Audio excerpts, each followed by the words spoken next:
Hey, this is Tom Saviello for Talkin, Maine.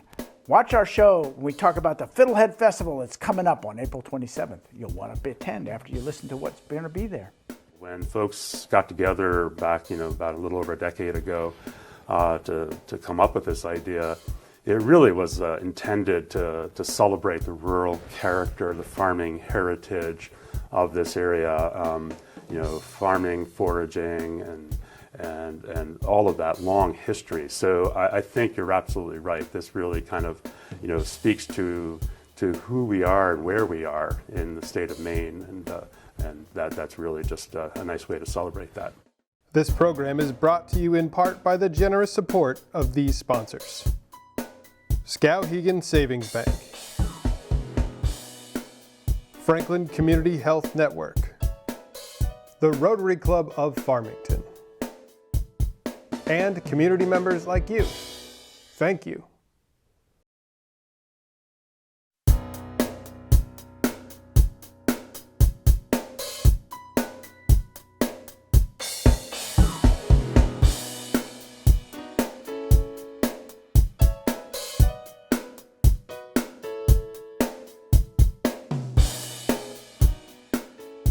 Welcome to Talkin, Maine.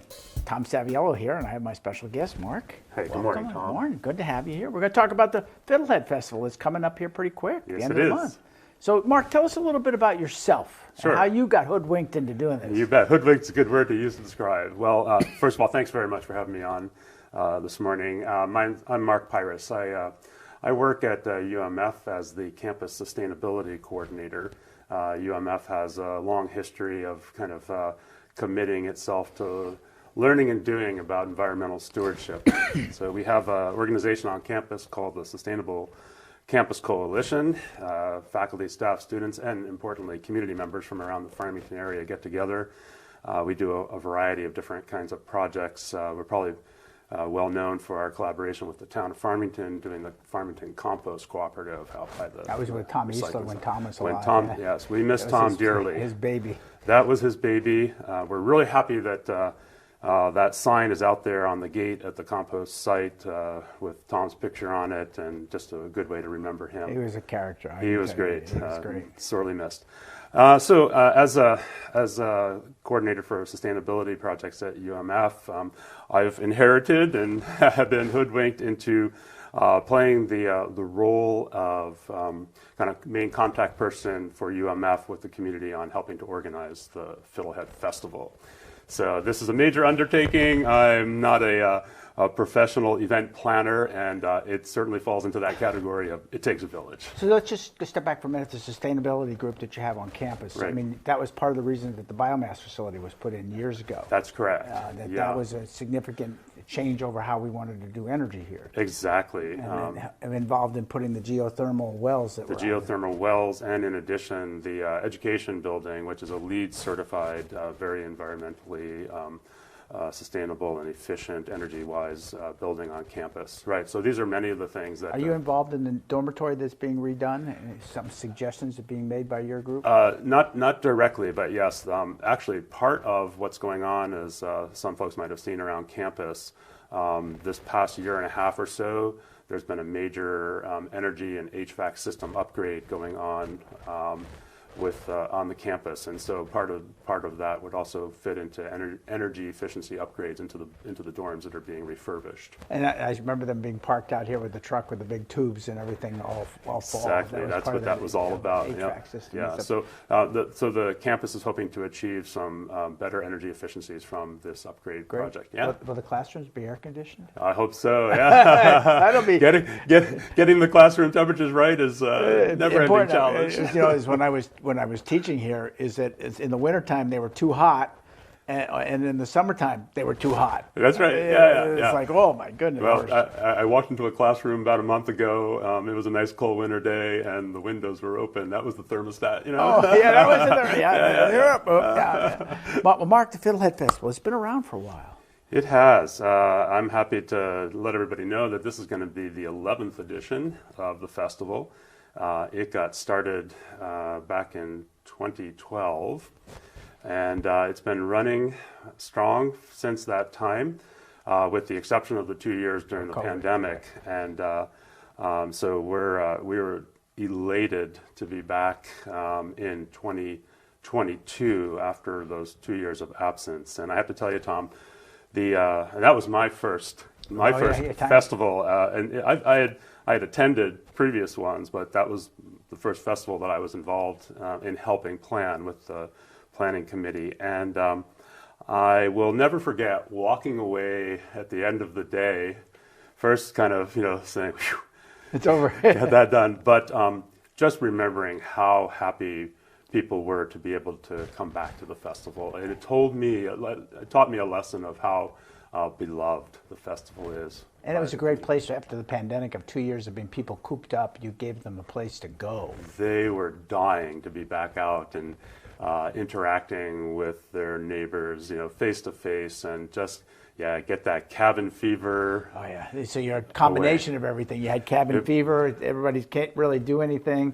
Yeah, the yard still got mud in it or snow in it or whatever, and at the same time having been packed into the house because of COVID. Yeah, it was needed, and so it was great to see everybody. We had a huge turnout in 2022, and people really just really were grateful that the festival came back. We heard a lot from people coming by. So let's date stamp this. So when's the date? So this year it's going to be Saturday, April 27th. The festival runs from 10 a.m. to 3 p.m. And it's going to be by Merrill Hall still? Is that where you're located? Actually, you moved. We've moved it over. I think 1 or 2 festivals before I came to UMF, they had started to move it over right behind the building here to the Roberts Quad.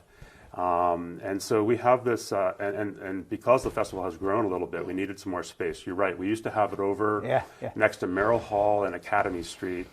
And it was a smaller venue at that time. And because we've had some expansion, we needed a little bit more room. So we have this nice area between the Student Center and the Roberts building.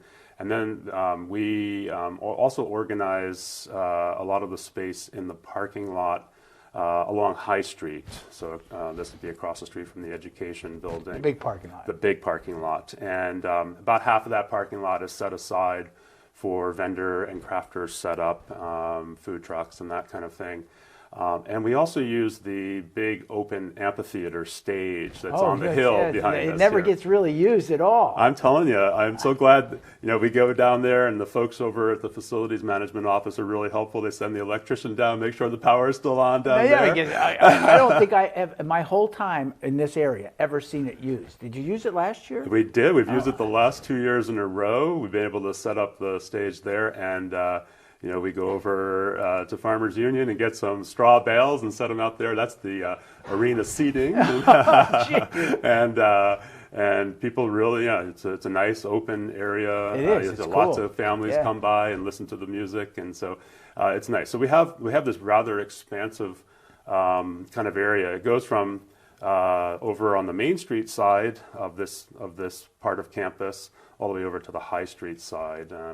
Over on the Main Street side, we'll have some farm animals there for a petting zoo, courtesy of Martin Woods Farm. And do you know what they're bringing this year? Last year they brought a horse, and I think they had a bunch of goats, and they might bring over one of the cows there. But I've been out to Martin Wood Farms. In fact, we've done a show with them, a TV show. Yeah. And they're quite a little farm where people can go and on a Friday night, like every other week, and have a dinner. And then, play on the farm, and they usually have music there, too. Yeah, I was just in touch with Sarah Martin last night, and just checking in with everything, and reminded her that the Fiddlehead Festival wouldn't be the same without them. So we're really looking forward to having them back. And it's true. I remember back when they had the first one, the York Farm brought theirs in. That's right. Yeah. Things have changed with them, but they would always bring a couple sheep in, or a couple lambs, and they may have had a pig stuffed off in the corner someplace. And watching the kids go in there and have that contact was great. Yeah. So we have a couple of exactly. It's one of the things that really attracts the kids and the families. So we have Fred and Matilda's petting zoo. They're going to be coming over too. Fred and Matilda's? Yeah. Where are they from? They're from Farmington. They're going to be bringing over some chickens and ducks. Cool. We have... no roosters that fly. No, not roosters that fly. Everybody's in their nice little, pen and everything. Okay. We got it nice and organized, and we have our animal keepers there. Snowman Alpaca Farm's going to try to bring over the bring alpacas. alpacas? Oh, cool. So that would be nice. That'll be a new addition this year. Yeah, be careful they don't eat your hair when you go by. That's great. Yeah, so it's good. We do have a good a variety of some farm animals there to kind of really. Yeah, you know what you attract should kids. have? I just thought of this. You have to do this another year. A milking contest. That would be great, wouldn't Maybe it? get a couple cows to come over that have to be milked, and get a couple celebrities to see who milks fastest. I like that idea. It'd be a fun thing to do. I've always thought, because I can do it. That I would would sign up. Okay, that would be great. But you could have a lot of fun with that. That's something to think about. Yeah, no, there's lots of interesting things that are possible additions to the festival. Sometimes people when they ask about the festival, we talk about it being kind of a mini common ground fair. Yeah, kind of, yeah. And there's some good ideas there for showing of animals, doing these competitions that you just described. I mean, we don't want to butt in and outshine the folks at the Farmington Fair, but That's right. No, it's interesting because fortunately we have that here. Right. And so kids don't totally get disconnected from it, thinking the milk comes from the grocery store. No, it comes from a cow first. Yeah. And so there is enough rural farmland around it, but even those farms are in trouble. Exactly. No, but that's a good point too. I mean, I'm from away, and I'm embarrassed to say that back in my hometown, everybody thought milk came from aisle 8.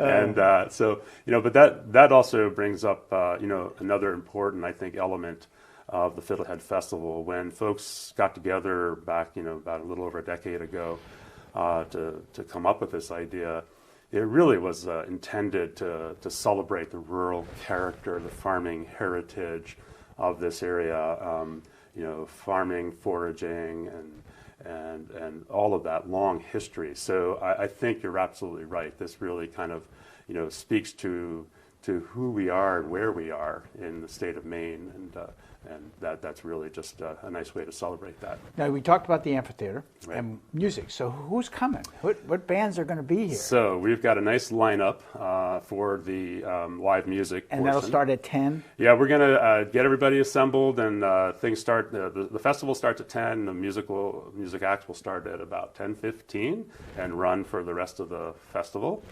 Let's see. We've got. We're going to kick off with an a cappella group, Deep Trouble from UMF, and then we have Stan Davis coming in, great folk musician and singer. We have John Boy Nemo and Cole Martin from the Martinless Farm. Right. Yeah, he'll be performing.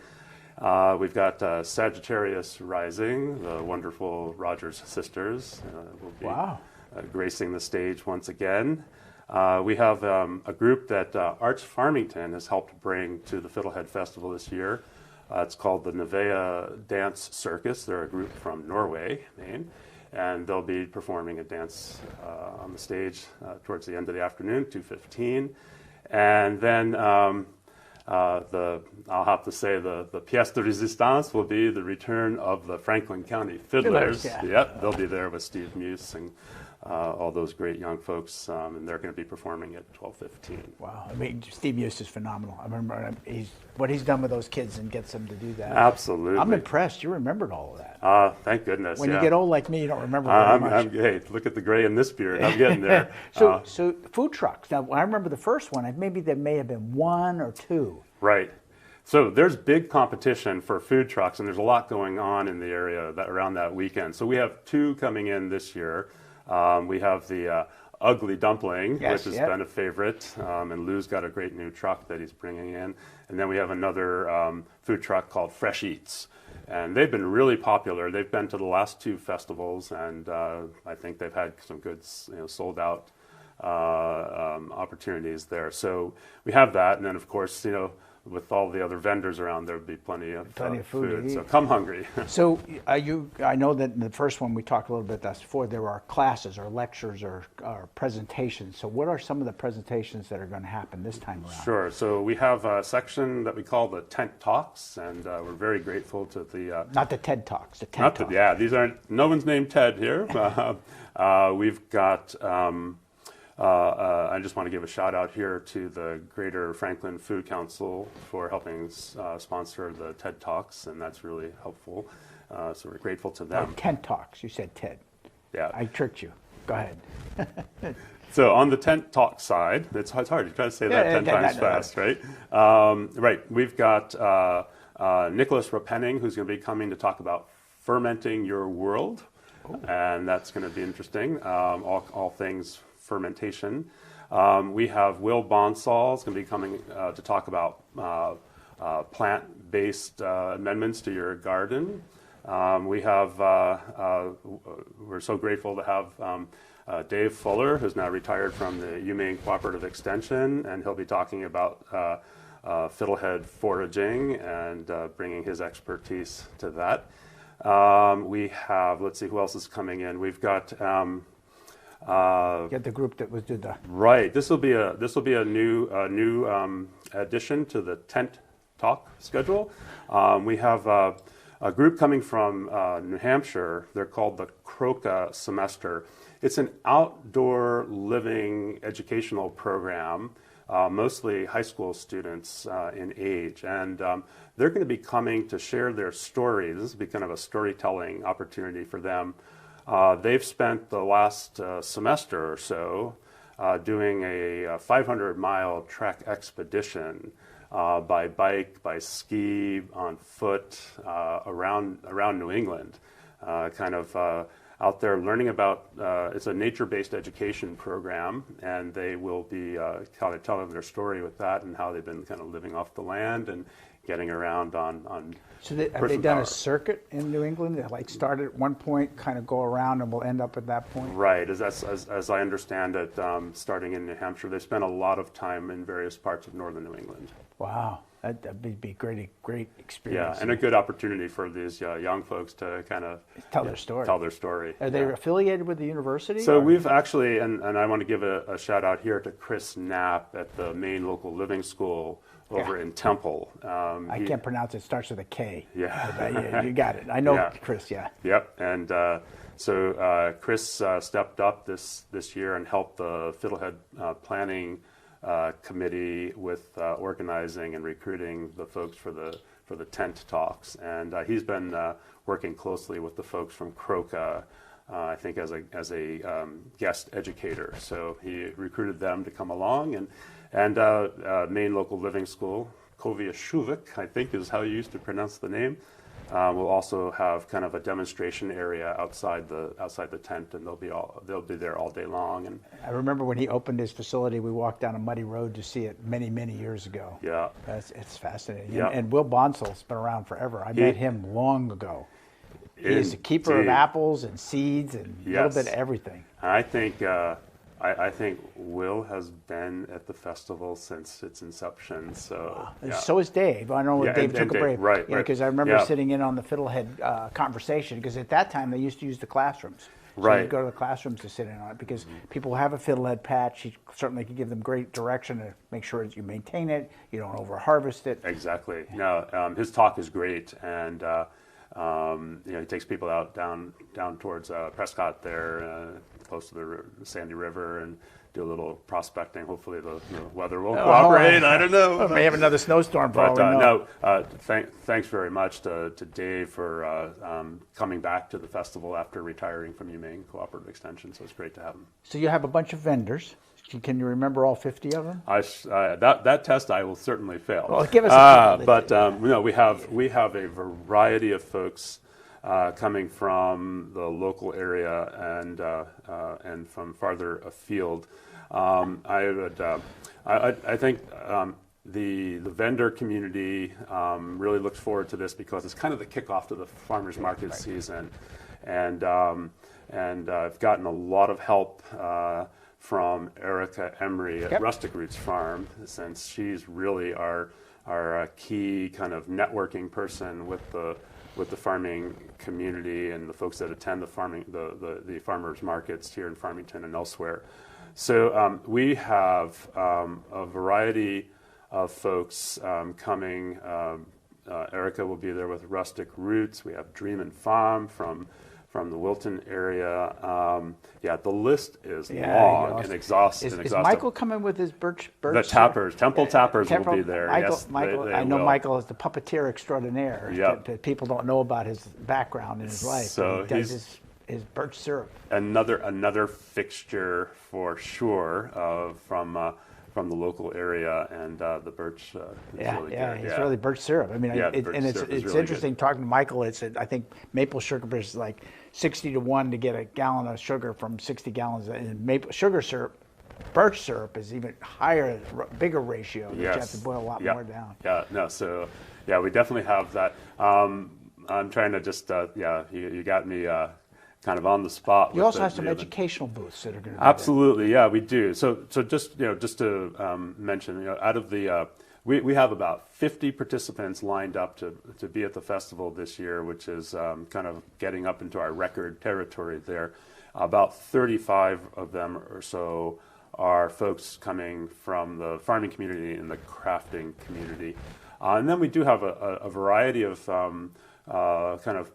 public service and educational groups that will be tabling at the festival. So, for example, there we have the Healthy Community Coalition will be there with their van and providing information on doing blood pressures, doing blood pressure checks, and providing other kinds of public health information. And we're also grateful to them for loaning out to us their vegetable costumes, so we can do a vegetable parade with children at the festival. That's a Fruit of the Loom parade. It's a Fruit of the Loom parade. We'll have the carrots and the potatoes and the broccoli all ready to go, and that's courtesy of the Healthy Community Coalition.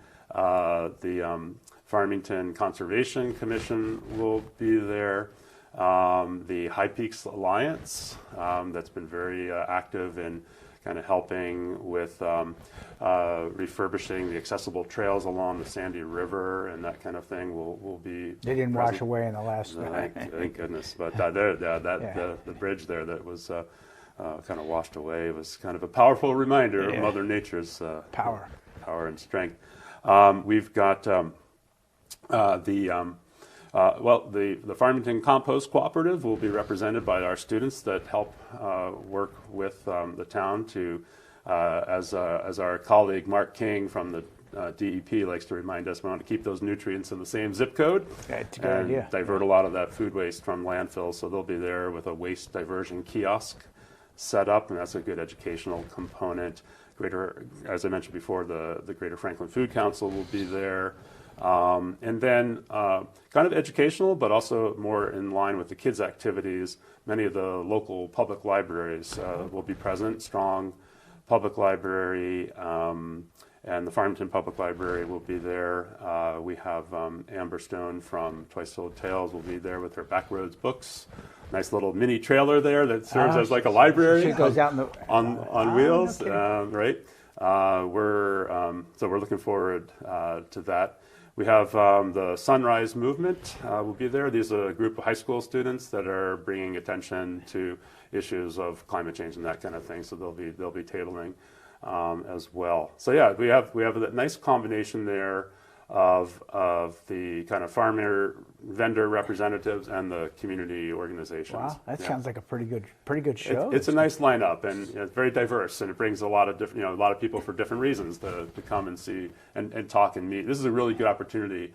Maine Farmland Trust will be there as well for people to kind of interact and network with one another. So what's your favorite part? I have to say, it's a really tough question to answer, but I really love the music. I really do. My favorite part, though, is just standing back and watching everybody have a good time. Yeah. It's a lot of work. We got a lot of help to pull this off. I have to give a shout out to two folks that have stepped up to the plate, like Chris Snap and Amber Stone and Erica Emery. I'd be remiss if I didn't mention the Stanchoffs, Cynthia, and We've Paul. had her on the show, and we cooked mushrooms right here. That's right. And they, having moved recently from Chesterville down to the coast, they're here in spirit this year. So a lot of people help put this put this together, and when we pull it off and you look back and see all these people coming through the festival and having a good time, that's real satisfaction to me. I understand that. I mean, having been involved in big projects like that, to watch the smiles on the face. I take this as rain or shine, correct? This is rain or shine. We have our plan B for inclement weather. We would set people up inside the UMF Student Center, and we have the tent facility that'll still be put up outside, right outside that. So we'll probably put the petting zoo under the tents if need be. Music acts will perform inside the student center over in the landing. It's a nice place for accommodating musical performances. So it's rain or shine on Saturday the 27th, and we're gonna look for a nice, beautiful. It's gonna be like today. Eclipse Day version 2.0. Yeah. I mean, it sounds like a phenomenal thing. So as we close the show in the last minute, what do you would tell everybody about the festival? Sure. So please come and join us on Saturday, April 27th from 10 to 3 over here at the UMF campus right here in Farmington. If you'd like to find out some more information in advance, our complete list of all the vendors and crafters who will be there, just visit our Facebook page. That's the Maine Fiddlehead Festival Facebook It's going to run right across the Maine Fiddlehead Festival. It's right there, there. There you go. And you'll see we'll be posting up that information, the music lineup, the vendor lists, the kids area activities, and that kind of thing. If you like, we could take down our phone number. You can get me at 778-7015. 778-7015. That's right. And Perfect. I'd be happy to answer any questions you have about Mark, the festival. Thanks for coming on. Tom, Appreciate it. thank you very much for having me. My pleasure. Yeah, we're looking forward to seeing you. I will wander over. I'll try to run the temple meeting fast. There you go. Thanks for tuning in. Well, hopefully we'll see you at the Fiddlehead Festival on April 27th. See you next time.